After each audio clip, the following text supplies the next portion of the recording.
Welcome back. I'm Tony Ann de Oliveira Parliament. I'm going to be your instructor for this course. This is section 5, Understanding the Birth Process.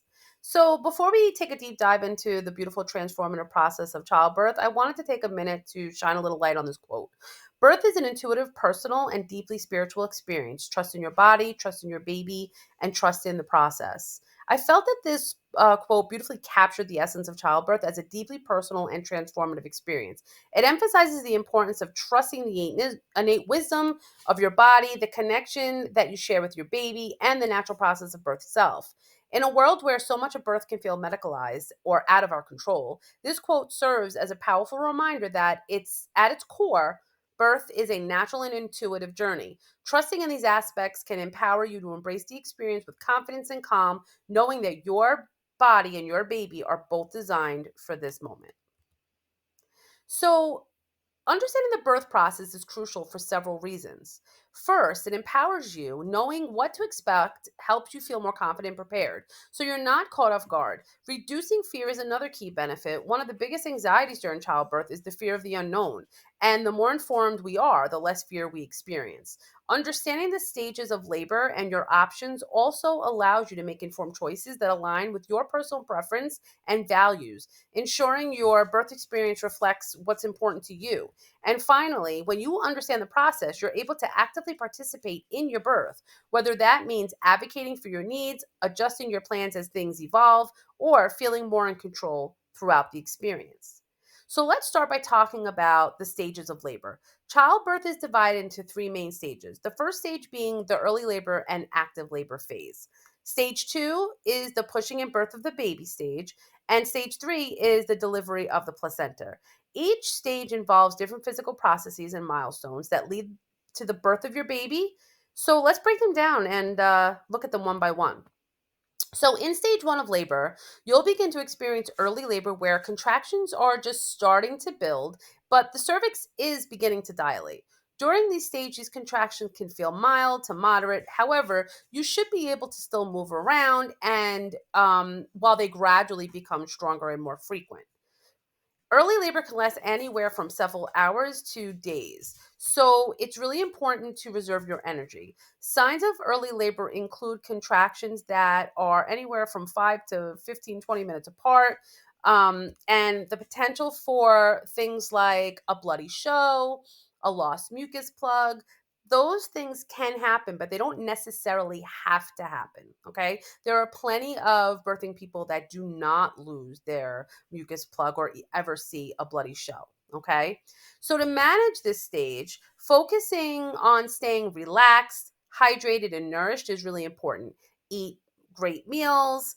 Try to rest whenever possible. Take some long walks. You can watch a fun movie, play some cards, hang out with your kids, nap, whatever it is that will keep you restful. Okay. It is important to move around because that does encourage labor progression. However, you want to be mindful to conserve energy for the more intense stages ahead. As you move into an active labor, things will intensify significantly. And it's during this stage that contractions become stronger, longer, and closer together. Okay. The cervix will continue to dilate to 10 centimeters. And active labor can last anywhere from, a couple of hours to a little bit longer. And again, it varies by the person. You'll notice that your contractions come every 3 to 5 minutes, and they're lasting anywhere from 60 to 90 seconds. The pain can become more intense at this time, and this is when women start to consider some other options. And some of those options can look like counter pressure from either your partner or your doula. It could be hydrotherapy, positional movements where you're using either a peanut ball or a birthing ball. But if you're having a home birth, this is the time where you may want to get into the birth pool or possibly the bathtub, whatever it is that you are using, because that warm water can feel really comforting at this time. It's important to stay calm, focus on deep breathing. You may have taken a Lamaze class or a Bradley method class. If you're doing hypnobirthing, remember that, choosing a playlist to keep you grounded is also something that some of our moms do or our families do. So keep in mind that moving around, changing positions, and going into the positions that feel comfortable for you is what's going to help you stay relaxed and focus on progression ahead. Stage two is also known as the pushing stage, okay? And it's during this stage that the baby is moving through the birth canal and the perineum stretches to accommodate the baby's head. The duration of the stage can vary, but it's typically marked by an intense urge to push with each contraction. As you push, the baby's head becomes visible, which is also known as crowning, and you may feel a burning or a stinging sensation as the head emerges. And this is probably what you have heard of as the ring of fire. Not all birthing people experience the ring of fire. So I do want you to keep that in mind. To manage this stage, focus on pushing with each contraction, using a variety of positions that feel comfortable to you and that help guide the baby down the birth canal. Between contractions, though, take the opportunity to breathe deeply, take in some hydration, and rest. Conserve your energy for the next push. This is an incredibly empowering stage as you work with your body to bring your baby closer to being born.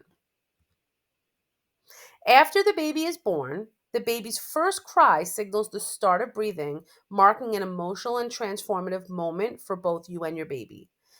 Your baby has about 1 minute to start to breathe and cry. Sometimes after birth, the baby tends to get stunned too because it was hard work for them as well. Okay.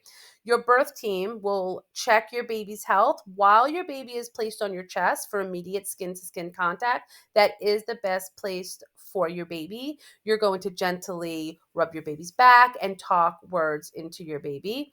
This is a precious time to fully embrace and enjoy the moment of meeting your baby for the very first time. Holding your baby close not only fosters bonding, but also helps regulate their body temperature, supporting the vital connection between you and your new baby. Stage three begins after the birth of your baby when the placenta detaches from the uterine wall and is delivered through the vagina. This process can take anywhere from 5 to 30 minutes. You may feel a few more mild contractions as the placenta is moving down and expelled through the vagina. Your midwife will examine to ensure that it has been fully delivered. Some midwives will gently assist with that delivery. Okay. It's important to relax during this stage and just do some gentle pushing. Depending on your birth plan, this is the time that you may choose to do the delayed cord clamping of the umbilical cord.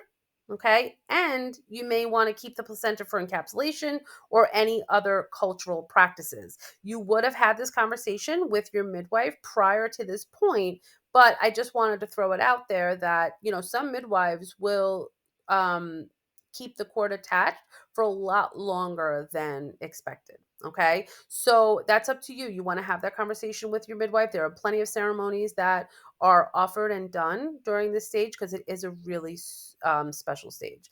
This is a calmer phase of labor, but it's still a really important part of the birth process. So, however you feel that you want to experience that, put it in your birth plan and have those discussions with your midwife, your partner, and your doula. So, in the immediate postpartum period, your baby will be checked, okay, and that will happen without being removed from your chest, okay. So, typically, the baby goes right onto mom's chest, and the midwives and their team will check the baby at that time. They will provide the baby with an ABGAR score on the first and the fifth minute after birth, and basically, they're just looking at things like how is the baby breathing, the baby's heart rate, if the baby is crying, okay?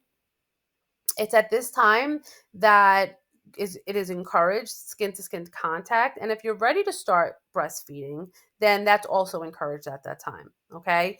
Your midwife and the birth team will monitor you for any signs of excessive bleeding and as well as any type of cramping.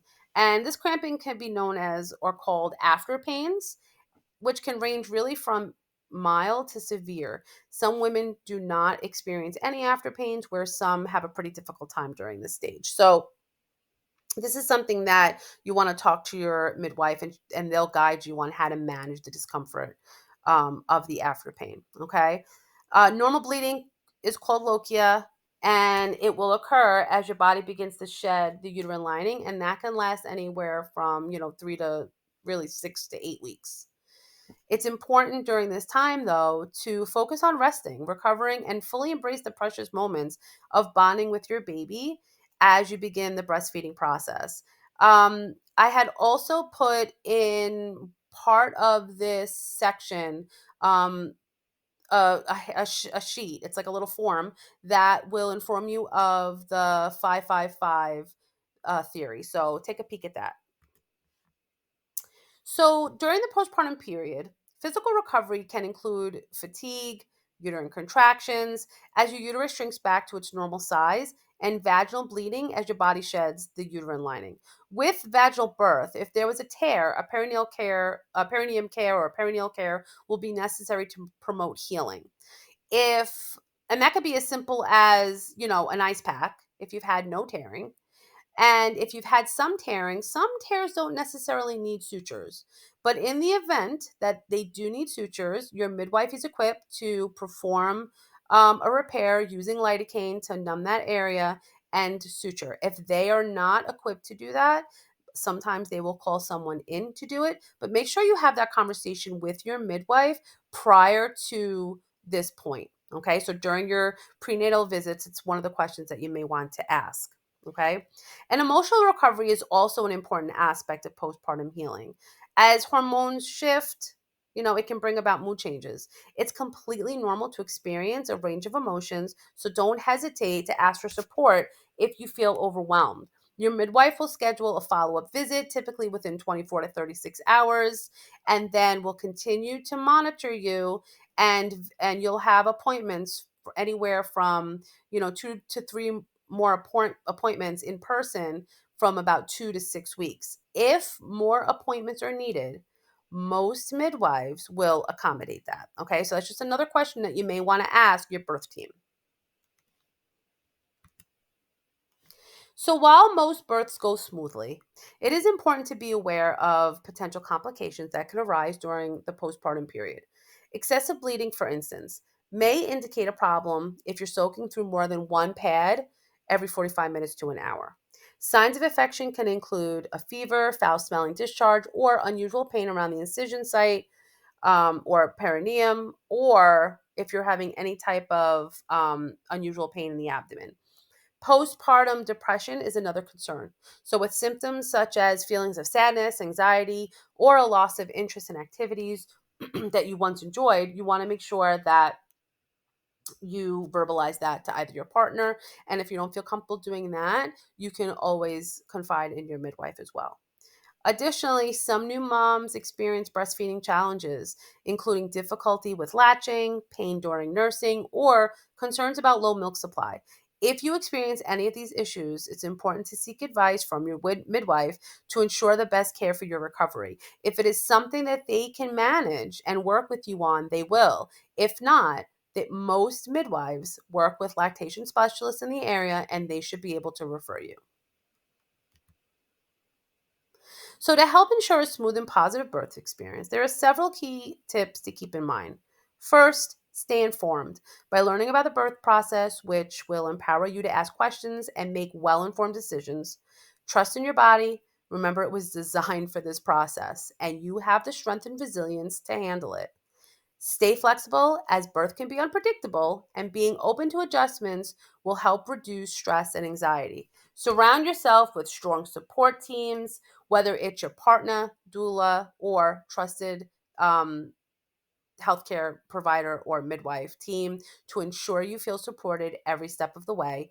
Above all, stay positive and focus on your ultimate goal, a healthy baby. You have everything within you to navigate this journey successfully, and each step brings you closer to the moment that you meet your little one.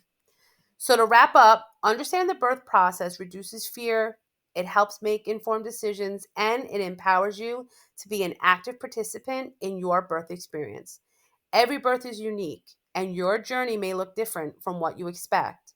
But knowing what to expect can help you feel empowered, confident, and ready for whatever comes your way. Thanks for joining me on this little lesson. Remember to look at all of the additional documents that are in this section, they can be super helpful. Bye.